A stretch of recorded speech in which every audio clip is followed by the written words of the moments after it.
Ramakrishna শরণম YouTube চ্যানেলে সকল রামকৃষ্ণ ভক্তমণ্ডলীকে স্বাগত। আজকের পাঠের বিষয় মানুষের মন কিভাবে কাজ করে।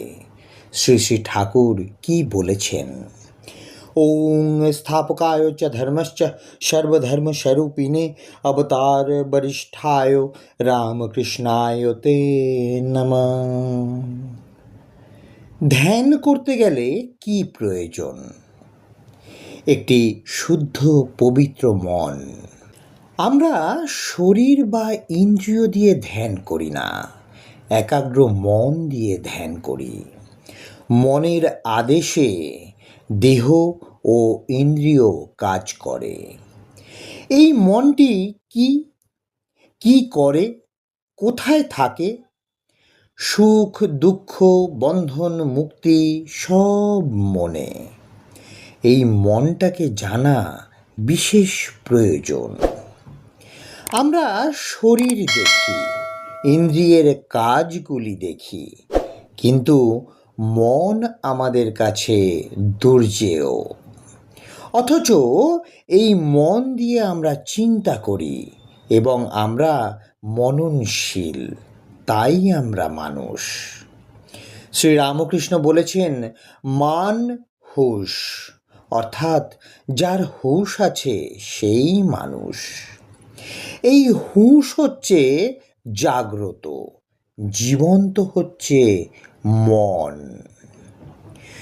বেদান্ত মতে আকাশ, বায়ু, অগ্নি, জল ও পৃথিবী এই পাঁচটি তন্মাত্রের সাত্ত্বিক অংশ মিলিত হয়ে মন, বুদ্ধি, চিত্ত ও অহংকার উৎপন্ন হয়েছে।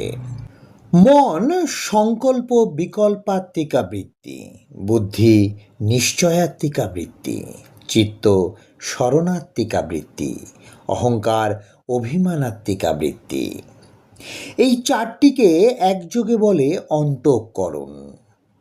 এটি সাত্ত্বিক অংশ থেকে উৎপন্ন হচ্ছে বলে খুব স্বচ্ছ এবং এতে চৈতন্য প্রতিবিম্বিত হয়ে জীবাত্মা কর্তা ও ভোক্তা হয়ে মনুষ্য শরীরে কাজ করে। অনেকে মন ও বুদ্ধিকে চেতন মনে করে, কিন্তু মন বুদ্ধি মায়া থেকে তৈরি, তাই জড়। তবে দেহ ঘটপট থেকে স্বচ্ছ। পাথরে ও দর্পণে সূর্যরশ্মি পড়লে পাথরে ভালো প্রতিফলিত হয় না, দর্পণে প্রতিফলিত হয়।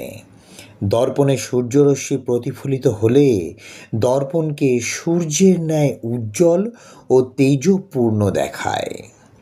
ওই প্রতিবিম্বিত আলো দিয়ে বালকেরা খেলা করে। দর্পণের নিজস্ব আলো নেই, তা সূর্যের আলোয় আলোকিত। তেমনি আত্মচৈতন্যের আলোতে মানুষের মন কাজ করে। আজকের পাঠের তথ্যসূত্র, ধ্যান লোকে শ্রীরামকৃষ্ণ স্বামী চেতনানন্দজি মহারাজ। জয় ঠাকুর রামকৃষ্ণ পরমহংসদেব, জয় ঠাকুর রামকৃষ্ণ পরমহংসদেব, জয় ঠাকুর রামকৃষ্ণ পরমহংসদেব।